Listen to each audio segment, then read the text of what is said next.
In this video, we're going to focus on how to use the Fetch API and update a CSV file or update the chart based on the CSV file. So you can see here, if I refresh, you might notice a quick jump from one thing and then it suddenly changes. And then when I select this, you can see that our chart is all updated. And this is all based off our CSV file here. And I'm using here some tricks, and these tricks can be very useful, but it's not really the official way, but can be a useful tool to understand for you. So let's start to explore how to do this. In this video, we're going to answer one of the viewers' questions, which is how to update chart data with CSV file in Chart.js. So this question came from one of my other videos here about how to connect a CSV file with Fetch in Chart.js.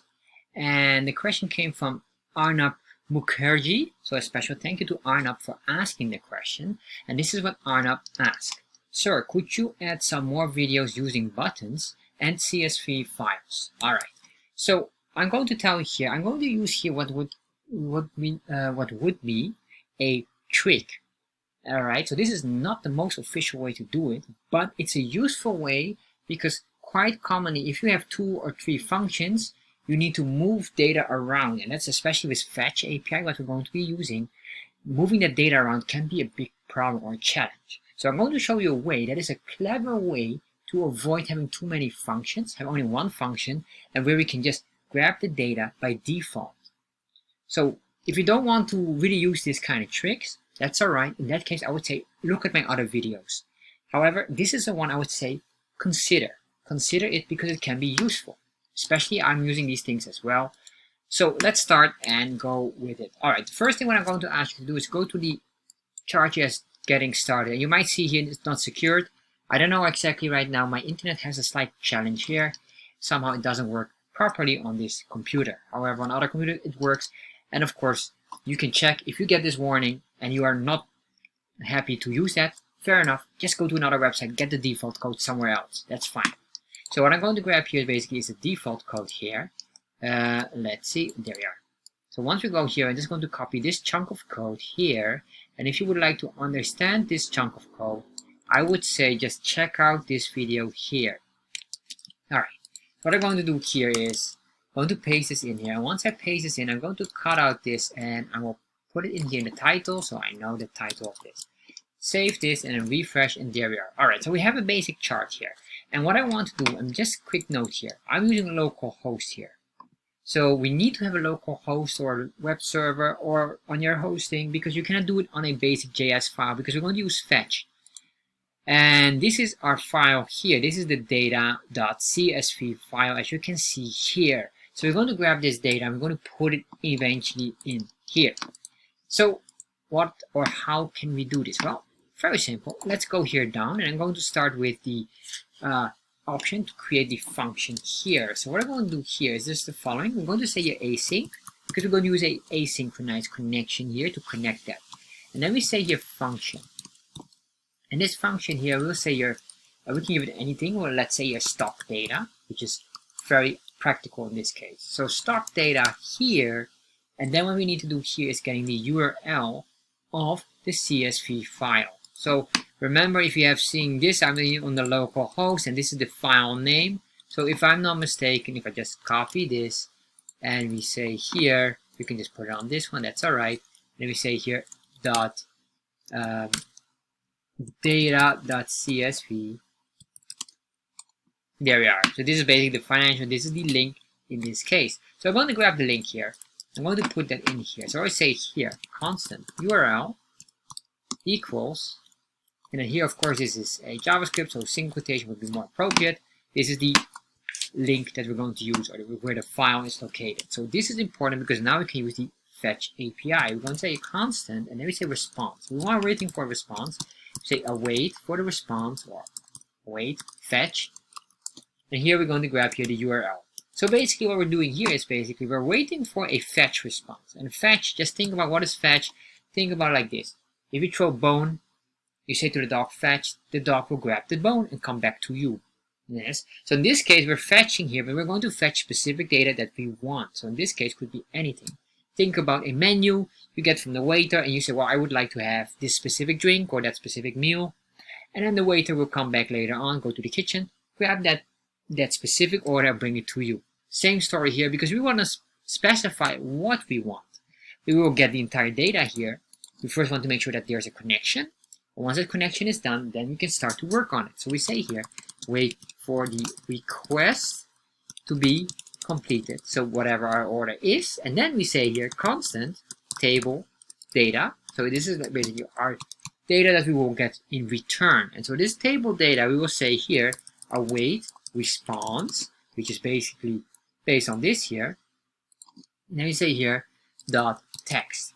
Why dot text and not dot JSON? Because we're working here with a CSV file. This is just a text file, not a JSON. If it's a JSON, then we have to do here dot JSON to make it, or to parse the JSON information into JavaScript. Now in this case, we're going to parse text into readable JavaScript information. All right. So once we have this, we can do here console.log, and then we're going to grab this here and we say here table data. Table data just to return the data. Save this, refresh. Oh, let's make sure we go back here to the right one. Refresh and then open up our console log.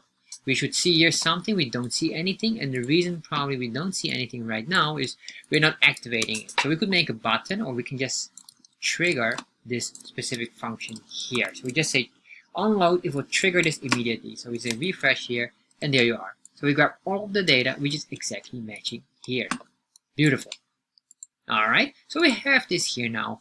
Next thing what we want to do now is, because now we can start working with it, and what we want to do here is, well, we can just say here, we want to grab a certain value here. What we really want is basically this. You see this bar chart here, we want to match it with whatever we have here.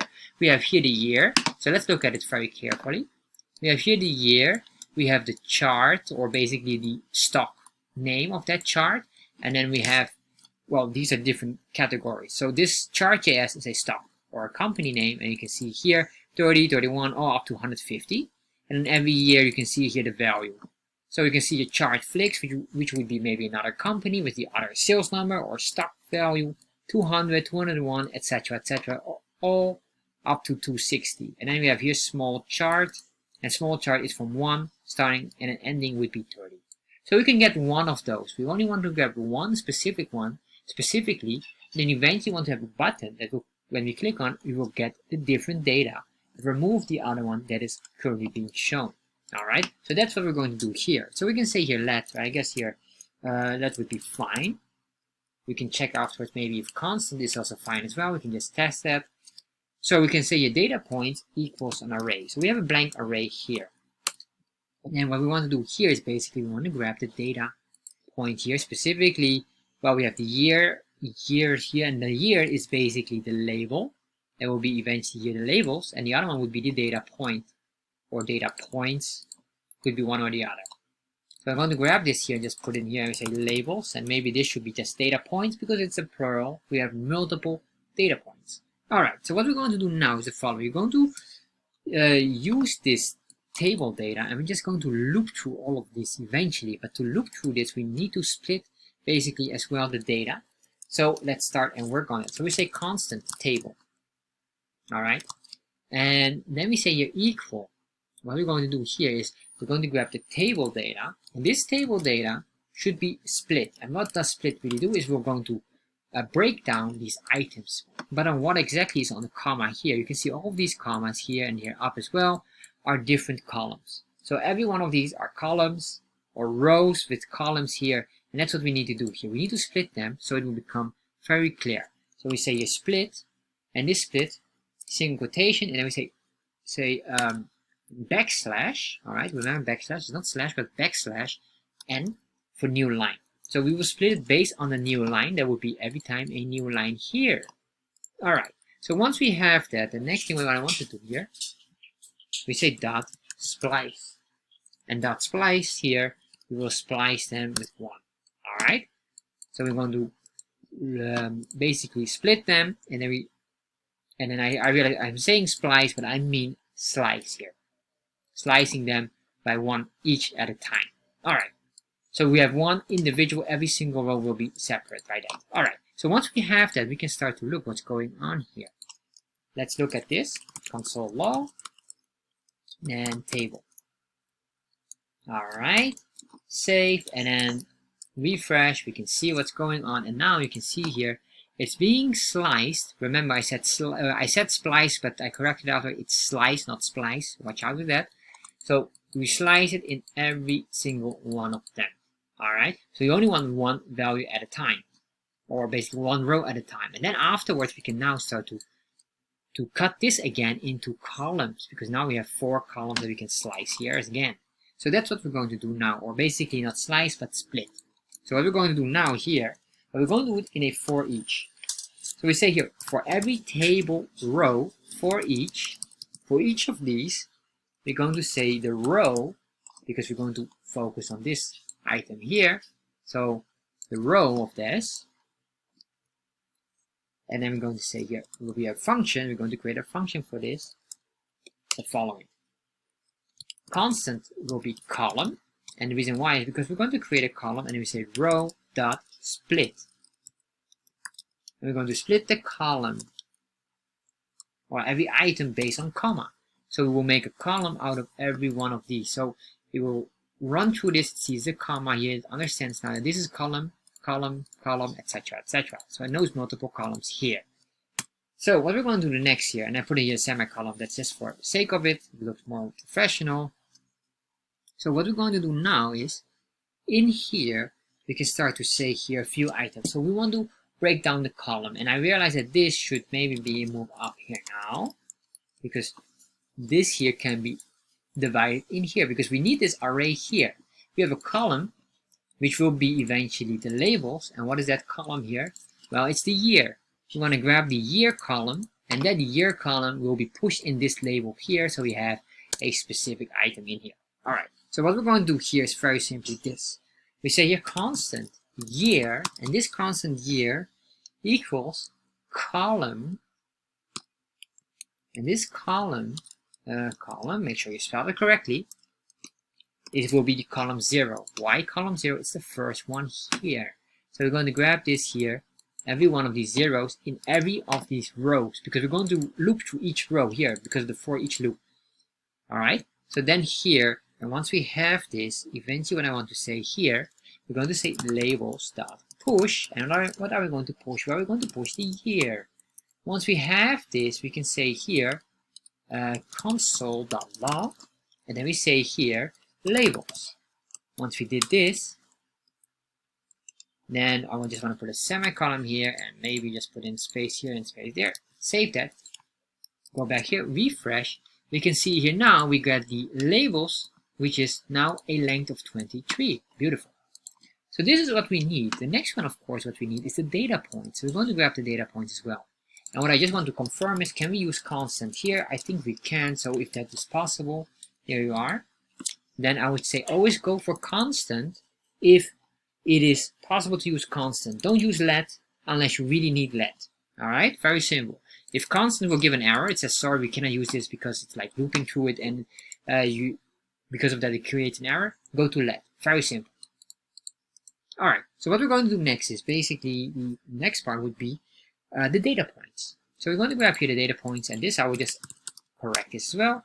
The data points, and here with the data points, we can do almost the same item. But the thing here with the data points is the following. We're going to say here constant, and then we're going to look what exactly do we want to extract here. So here right now, I'm going to hard code it with a value. Let's say this is the stock price. So the stock price equals column, and the column would be dependent on, later on, I will create buttons, dependent on this. Do we want to show the data of Chart.js, which is all from 30 up to 150, or do we want to show from chart flicks or small chart? These have different data here depending on the column. All right. So in this case, I will say I want to get Chart.js. That's here. That would be column 1 because year is column 0. Remember that. So I say here number 1, and then we can do here very simple label, and then I say here we will push here the stock price, and then this of course will be the data points. Grab this, put it in here, and then we do a console log as well. And then we say here data points. All right, save that. Go back here, refresh, and there we are. We get this here. We see Chart.js. If I put in here number 2, save, refresh, we get chart flicks. You can see here everything works nicely. Alright, so now what we have here basically is an item, and this we can now start to push in here. Because we don't have a function here, we do have to play around with certain items. However, before we even do that, I want to just update the chart first. So we're going to update it first, and afterwards we're going to work with it. So I'm going to show here a very simple way. We say here my chart, and then we say here, alright, so let me explain how we get here. We go here from my chart, the constant, and then we go to config, and from config we go to data, and then from data we're going to select here labels or dataset. Alright, so one or the other. What I'm going to do is I'm going to just remove this here just to make it a bit more concise. We can just basically remove this as well. We don't need this because it's just only one value here. Alright, so just make it a bit more concise. Alright, so if I save this now, it'll just be one color. Oh, I think I'm missing something here. Of course. Let's check this again. Do I have this? Alright, it works fine. Alright, so that's it. So we make it just red. The only issue was because of this command here. So remember how I get here. From my chart to config, from config to data, and from data to data labels, to the labels or to data sets, and then in here, the data. Alright? So what I'm going to do here is very simple. My chart config dot data dot labels. Then I say here this will be equal to labels, which is our array here as well here above. Remember. And then we say here my chart dot update. Then if I save this here and refresh, right now it updates here instantly. Alright, so it updates instantly here, but of course we are not yet done here. I want to get the other one as well. So this is a trick. That's why I'm telling you this is a real trick. It's not the most official way to do it, but it is one of the ways you can really consider. It's really easier than having many functions where you have to communicate with each other. But that's also possible, but there will be another video for that. Alright, so in here, how do we get here? We go here to data sets dot data equals, and then we say here data points. Alright, so if I save this now here and refresh, you can see here something is happening. It does do something. It doesn't yet show all the values here. Am I correct? Why? Of course, maybe you already figured it out. This is an array. I didn't indicate here the array value. Save that, try it again. There we are. So now I get all the data, but of course, as you can see here, we don't like this. How do we do with this? Well, this is basically an array option where we're going to remove the very first value of it. This is what we call the shift option. So I'm going to say here labels dot shift, and then once we do this, we also do for the data points. We're going to remove the very first value of the array. Save that, refresh. There you are. All right. So now we have this. And what we're going to do now is the following. I'm going to add up a thing, and then afterwards I'm going to work with one specific item that you will see as well later on that will become important. I'm going to have a button, because that was the view request here. Can we get a button? Alright.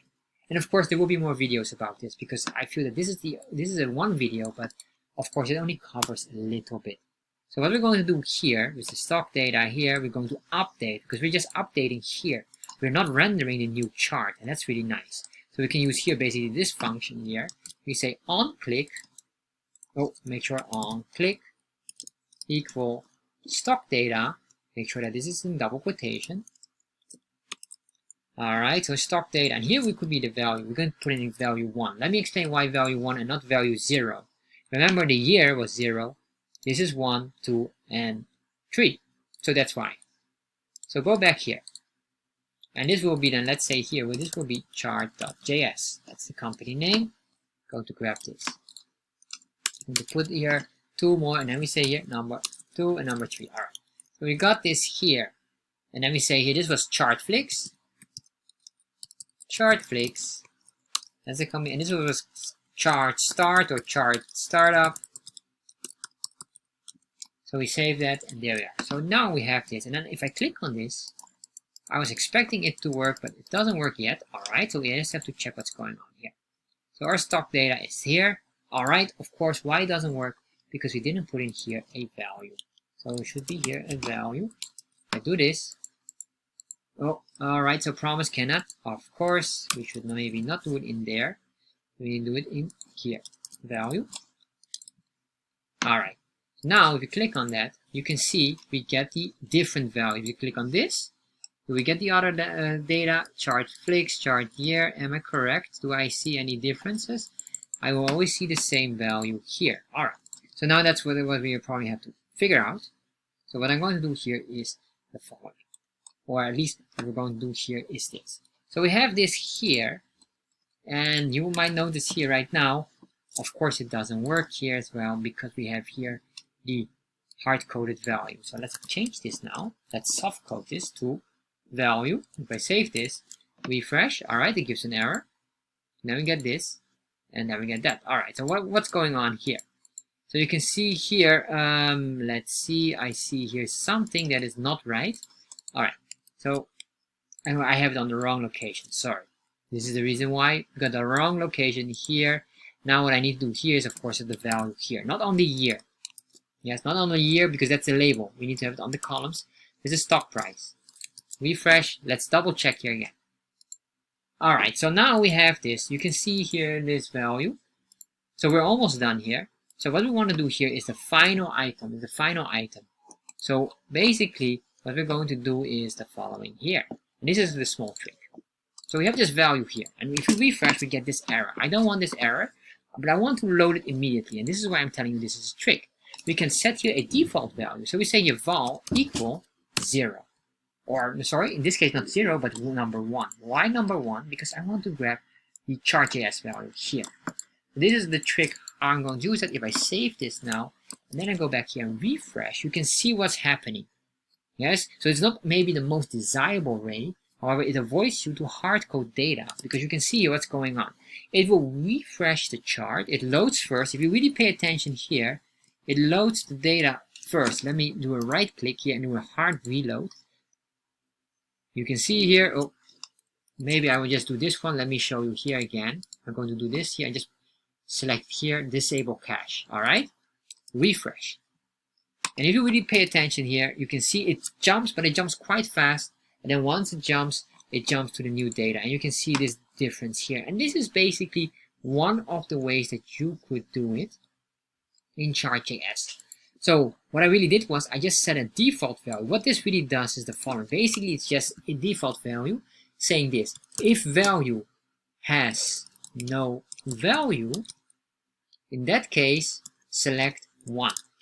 If it has a value, select value. So that's why it starts to load value 1 here by default. And here we can say as well, because here, when we click on it, at that moment it will start to have value.